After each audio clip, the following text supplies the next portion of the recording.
Fabioland è un'azienda agricola che nasce per il desiderio di mio figlio Fabio, perché lui frequentando la scuola aveva appunto, voglia di frequentare una serra che era proprio lì nella scuola. Abbiamo indirizzato Fabio presso una fattoria dove appunto una signora titolare dentro di questa azienda l'ha avviato alla cultura dell'agricoltura.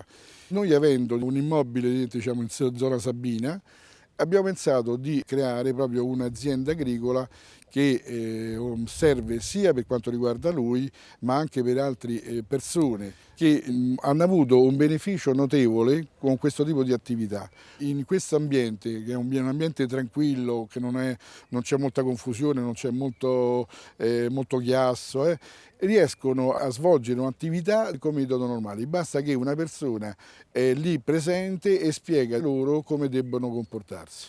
Questo è Fabioland.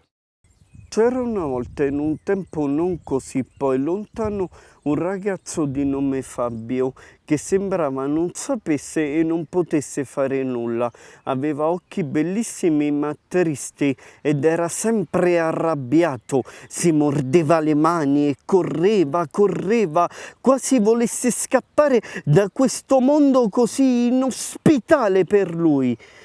Ma come in tutte le fiabe che si rispettano, un bel giorno di novembre il ragazzo incontrò una fata buona di nome Janet che lo invitò a entrare nel suo castello incantato, la fattoria verde, e gli fece vedere che anche per lui poteva esistere uno spazio di vita e di lavoro normale. Fabio imparò ad accudire la terra con i semplici metodi dell'antica società contadina e la terra gli concesse i suoi frutti, e perché anche le fiabe possono diventare realtà nasce Fabioland, la terra di Fabio, un'azienda agricola i cui protagonisti sono persone affette da disabilità e i cui scopi sono insieme produttivi e terapeutico-riabilitativi.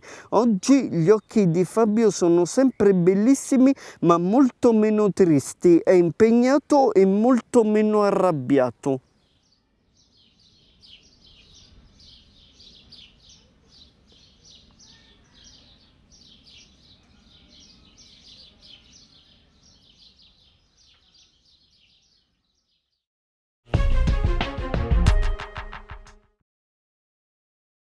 Nuova cooperazione organizzata. È l'acronimo di NCO che in Campania rappresentava la nuova camorra organizzata di Raffaele Cutolo.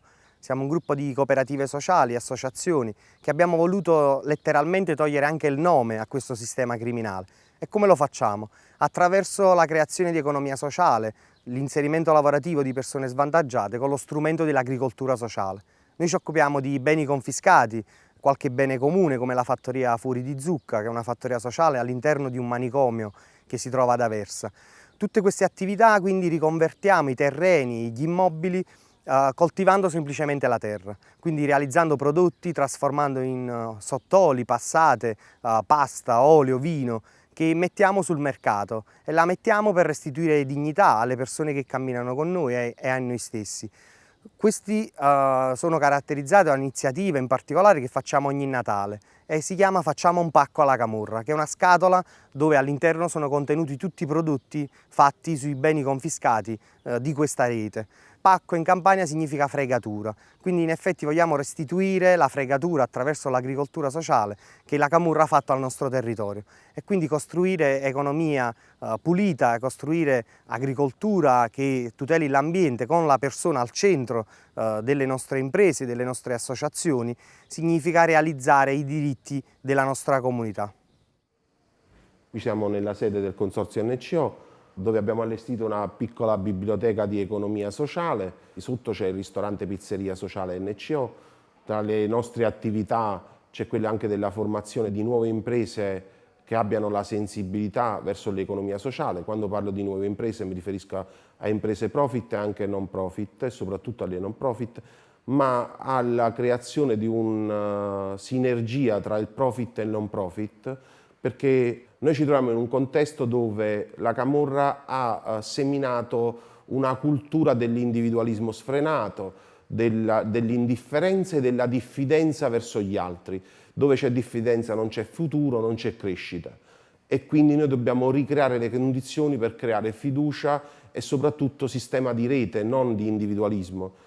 Il bene confiscato ci è stato assegnato un anno fa, siamo partiti con il ristorante. Abbiamo inserito nel ristorante, oltre che ai nostri ragazzi che arrivano dall'area penale. Abbiamo fatto le prime iniziative che si chiamano i Sabato della Bufala, prodotti fatti tutti con la bufala, dalla mozzarella ai formaggi, ai salumi, lo speck di bufala.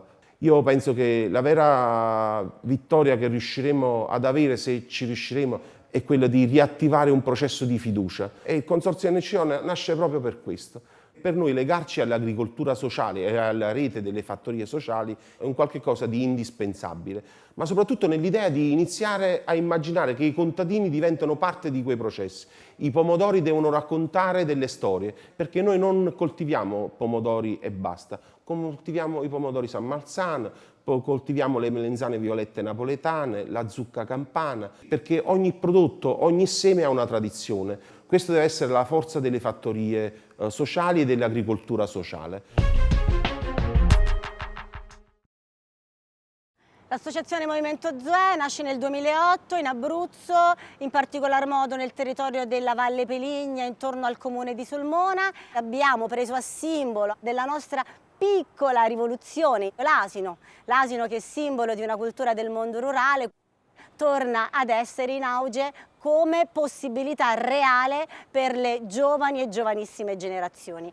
In questo discorso l'associazione si inserisce lavorando sulle comunità locali, si inserisce con una serie di progetti, tra i cui i più importanti il laboratorio permanente sull'ecosostenibilità, che è un laboratorio in divenire itinerante che coinvolge le piccole e piccolissime aziende agricole del territorio della Valle Peligna per il recupero degli antichi mestieri e per rafforzare le aree di multifunzionalità delle aziende agricole.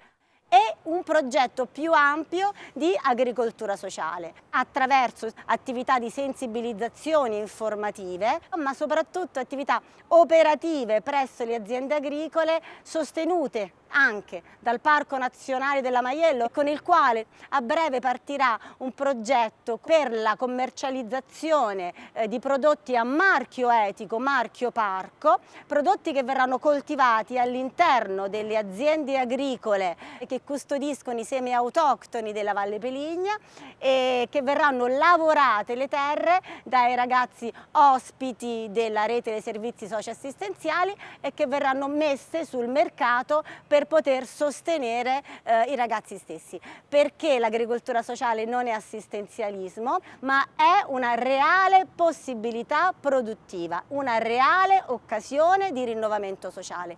In questo l'associazione crede e per questo porta avanti i suoi progetti e la sua progettualità.